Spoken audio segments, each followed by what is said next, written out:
आपको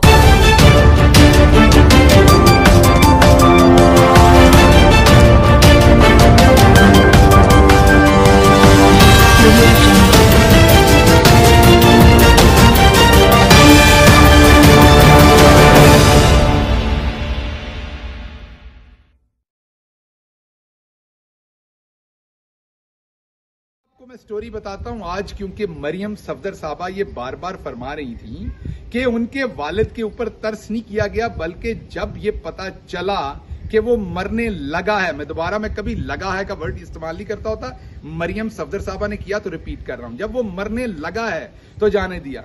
तो मैं आज आपको बताता हूं कि ये मरने लगा कैसे था। एक केमिकल होता है EDTA, वो टेस्ट ट्यूब के अंदर इस्तेमाल होता है, जिसमें ब्लड का सैंपल लेते हैं और उसका मकसद होता है कि ब्लड में क्लॉटिंग ना हो जब तक वो लेबोरेटरी में जाके टेस्ट हो।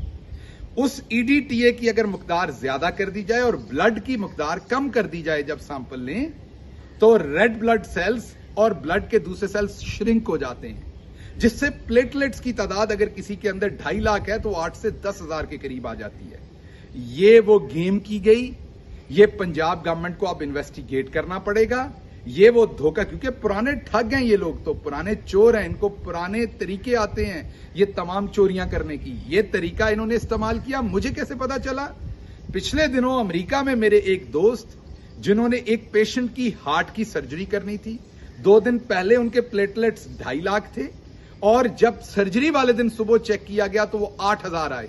जब उन्होंने फर्दर इन्वेस्टिगेट किया तो पता चला अगर EDTA की तादाद बढ़ जाए और ब्लड की उनको पता था इस बात का पहले से, तो उन्होंने अपने स्टाफ को कहा कि आपने टेस्टिंग में ये गलती की, दोबारा टेस्ट कीजिए। दोबारा किया तो दोबारा से 2.5 लाख थे।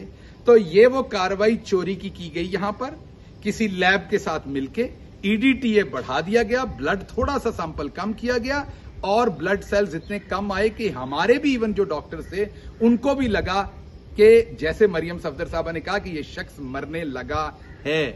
तो जब यही रिपोर्ट प्राइम मिनिस्टर के पास आई, तो क्योंकि प्राइम मिनिस्टर आपकी तरह के अपने मुखालफों के मुंह में गोलियां मारने वाले भी नहीं है, अपने मुखालफों के साथ को इबरतनाक जो है सजाएं दिलवाने वाले भी नहीं है। आप तो जरदारी साहब की जुबान कटवाने तक चले गए थे। हमारे यहां ये नहीं होता। हमारा प्राइम मिनिस्टर इंसानियत पे बिलीव करता है, वो एक ह्यूमनिस्ट हैं, वो एक फिलैंथ्रोपिस्ट हैं। उनको खौफे खुदा है। जब वो